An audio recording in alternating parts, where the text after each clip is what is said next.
syndicated column today about a federal court decision that was handed down in Philadelphia 2 weeks ago that most of you have probably never heard about, because even the conservative media sometimes doesn't follow this stuff. But a Reagan-appointed judge named Marvin Katz made a decision released July 31st that basically what it said was these two men who pled guilty to distributing methamphetamine from the apartment that they shared in Philadelphia and went to jail. They actually fled their bail, and the U.S. Marshals had to track them down, but they finally caught them, and these guys, when the U.S. attorney said, I'm going to get them life in prison, they copped a plea. They pled guilty to conspiracy to distribute methamphetamines. And they each went to jail, one for 18 months, the other for 30 months, and then they were put on federal probation.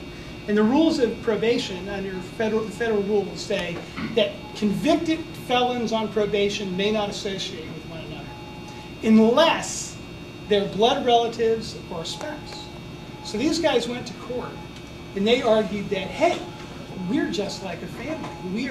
This is my spouse. These guys obviously were never married, but they went into court, they made this claim, the ACLU hired them some lawyers, and this judge agreed with them on July 31st. You know, he said that they're not only exactly like spouses or siblings, but that the Fifth Amendment to the United States Constitution, through its due process clause, guarantees people in any intimate relationship, that's the word they use, intimate association, excuse me, have the same rights as an actual married couple or a parent and a child or siblings. They cannot be discriminated against in federal law, according to a Reagan-appointed judge named Marvin Katz. That opinion was handed down 2 weeks ago. What have you heard about it? Nothing.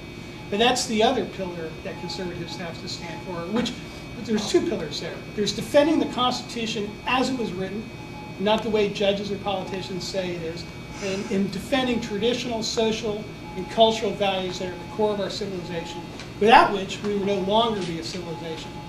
Those fights, the limited government fight and the cultural fight, are going to define politics in the coming years, along with a new foreign policy, which is not going to be the one, in my view, that President Bush has been forwarding in the last few years, that we're going to end tyranny in the world with a utopian and unrealizable goal. Now, what should be the relationship, in my view, between the conservative movement or people who believe in conservative values and the Republican Party? When I came to Washington 20 years ago, probably like a lot of you, I was very romantic about politics. I thought certain politicians were my heroes, seen from 3,000 miles across the country growing up in San Francisco. I thought, these guys are great. When I got to Washington, a lot of the romance in politics was kicked out of me pretty quickly. And you know, there are some principled politicians in this city who never give up and fight hard and speak truth to power, and you know, none of them end up being president of the United States. Very few of them end up getting into the United States Senate. There are a few in the Senate, though, I believe. But I came over time to realize, you know, politics is not a romance. I think there's a romance in politics in working with like-minded people, fellow conservatives, and fighting for the same cause against great odds and occasionally winning. That is a romantic thing. But the nitty-gritty of electoral politics, it's not romantic, it's practical. And so I look at it like a tool. It's really, you know, the Republican Party is like a hammer or a screwdriver. It's something that's sitting there, and you can pick it up and you can use it to smash something. And if you're talking about government, you should pick it up and use it to smash something. Or you can use it to build something good, or you can use it to just, you know, destroy something. And it can be misused. And in recent years, the Republican Party has been misused by the people who gain control of it.